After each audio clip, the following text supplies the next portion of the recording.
Driver of truck who crashed into the Humboldt Broncos hockey team loses his deportation appeal. Gay man fighting his deportation back to Uganda on human rights grounds. A fourth person has been charged with terrorism in Calgary, 3 of whom are teenagers. And the United States has been supplying Israel with white phosphorus weapons that have been used on civilians, constituting a war crime. Good morning. It's Friday, December 15th, Friday, and we are halfway through December. Oh my God. Here are your headlines.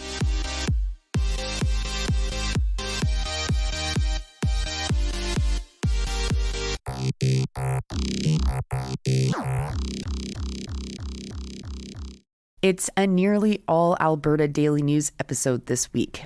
We start this morning with an update on the story of Jaskirat Singh Sidhu. He was the bus driver whose failure to stop at a stop sign resulted in crashing into the tour bus of the Humboldt Broncos hockey team. The crash killed 16 people and left many others with lifelong injuries. Sidhu has appealed the decision to be deported back to India. He's been sentenced to 8 years in prison and has served most of them, but was granted parole earlier this year.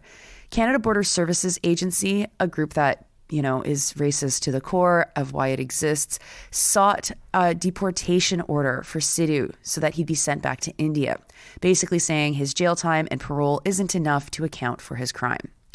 Sidhu pleaded guilty, something that saved the families a long and drawn-out trial. He was a rookie truck driver who was not adequately trained to haul, and he had just gotten married. He also showed an, quote, extraordinary degree of genuine, heart-wrenching remorse, unquote, according to the judge who ultimately didn't accept the appeal on deportation. His lawyer sought a review of the call for deportation, and Justice Paul Crampton wrote this, as quoted in an article by Bill Graveland at the Canadian Press. Quote, "The facts underlying Mr. Sidhu's applications to this court were devastating for everyone involved. Many lives were lost, others were torn apart, and many hopes and dreams were shattered. Unfortunately, nothing this court decides can change much of those truly tragic consequences," unquote. While that's true, they could stop another tragic set of consequences by punishing Sidhu even further and kicking him out of Canada. But Crompton's not doing that. He's continuing the tragic circumstances and consequences. Graveland talked to one father who lost his son in the crash. He said that while he doesn't want Sidhu in jail forever, he said, quote, "We have no ill feelings towards the man. We just don't want to see him ever again. We want him gone, and that means, in this case, deported," unquote. Honestly, it's so unfair to ask a family to comment on this because, of course, this is a normal reaction, but also it's not a reasonable reaction. What, just because the father is Canadian and Sidhu can be deported somewhere else, that it's the obvious decision that must be made? If the logic can't be applied to a white truck driver from the Battlefords in the same situation, it shouldn't be applied to Sidhu. Another parent said that deporting Sidhu is, quote, "the right decision and sends the right message," unquote, something that Graveland doesn't pick up on. What message does that actually send? That Canada will eat you up, spit you out. It'll set you up to colossally fail, and it will not help you in that failure. And it doesn't matter how remorseful you are and how much time you spend in jail, you're still going to be deported. It's really not a great message to anybody who comes to Canada. Now, not all the families want Sidhu deported, and really our criminal sentencing and deportation system doesn't work like an online poll. There's a reason why there are victim impact statements, but not victim sentencing decisions. This is one of these issues that makes me honestly so enraged. It's completely unfair to treat Sidhu like this and to deport him after the time he spent in jail, knowing that he's completely remorseful.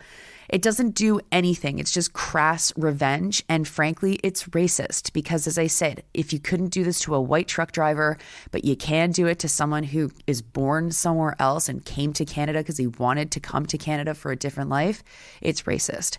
Now, notably, former Conservative leader Erin O'Toole posted on Twitter that he opposed the deportation order. And he said this, quote, "The scar of the Humboldt Broncos tragedy will not heal from the deportation of Mr. Sidhu, considering the profound remorse and responsibility he has shown following this terrible accident," unquote. I'm a bit surprised to hear that from Erin O'Toole, but a little bit of humanity in this story really does go a long way. Next to another deportation story. This one comes from Emily Mertz and Kabi Mutlitaran with Global News.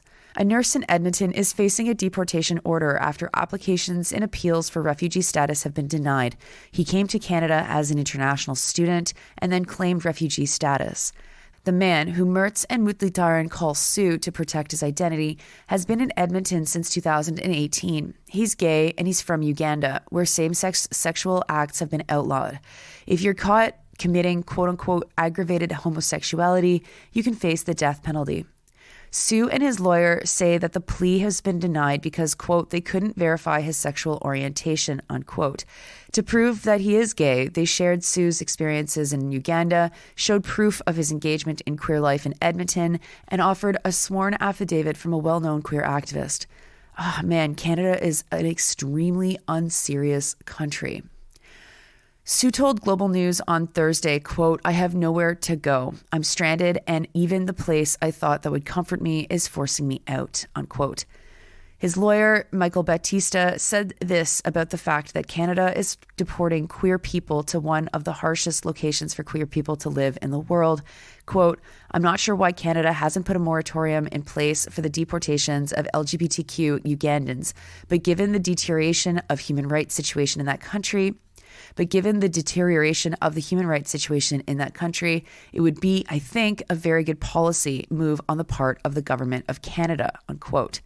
Liberal MP Randy Boissonnault said that they're, quote, aware of the situation and working with immigration officials on the matter, unquote. Next, Colette Derwitz from the Canadian Press is reporting that a fourth Calgarian has been arrested in an RCMP terrorism probe that is looking into, quote, terrorism-related posts on TikTok and other social media sites, unquote. Now, here's the thing. This person is only 16 years old, and already a 15-year-old and a 17-year-old have been arrested too. All of their identities have been protected because of their ages. In a trial for the boy who is 17, evidence was presented that showed that he had attended a queer protest where he shouted hateful comments, and he posted a video that depicted him blowing up a synagogue. In a risk assessment report, it was found that the teen posed a moderate risk to Canadians in general and a high risk of joining an extremist group. Remember earlier this week when I reported that 2 individuals were arrested with terrorism for engaging in white supremacist organizing and how they were part of a really organized group, and the RCMP had evidence of people doing combat training in a park? Well, those folks were white. And in this situation, here we have teenagers who've been doing things that are abhorrent and disgusting and have been arrested for terrorism. But you probably could have guessed, or maybe you should have guessed, or maybe you didn't, that we're not talking about white supremacists here. In the risk assessment, it said, quote, it added that he had a pathological fixation with Islamic extremist ideology, violence, and weapons, unquote. Ah, there it is. So even in relatively similar kinds of terrorism in Canada, we see that the bar seems a bit higher if you're white to actually be charged with doing terrorist acts, promoting the Azov battalion and violent white supremacy while literally training in a park with 20 other people doing the same thing, and only 2 get arrested. And here we have a group of 4 people, 3 of whom are teenagers, who are getting arrested for terrorism because of their social media activity and showing up at protests and yelling hateful things. The 4th person who's arrested is 20-year-old Zakaria Hussein, who posted videos on TikTok encouraging people to join ISIS and wrote out instructions about how to make a bomb during Pride Month and posted it on Snapchat. I'll be curious to see more details about this, but, you know, as I say, in comparison to that other situation, it seems like maybe we go easier on the white supremacists. Next, the Washington Post is confirming that Israel has used white phosphorus in their attacks on southern Lebanon and that the white phosphorus was supplied by the United States. I mean, obviously, where else would it come from? But hey, we have a confirmation. The write-up in Democracy Now! Explains that at least 4 people were hospitalized as a result of the attacks. The use of white phosphorus on civilians is a war crime. It causes long-term pain and damage to people. And also from Democracy Now!, Israel has killed some 200 Palestinians in 24 hours as of yesterday. At least 20 were killed in Rafah, where people have been forced to flee from other parts of Gaza.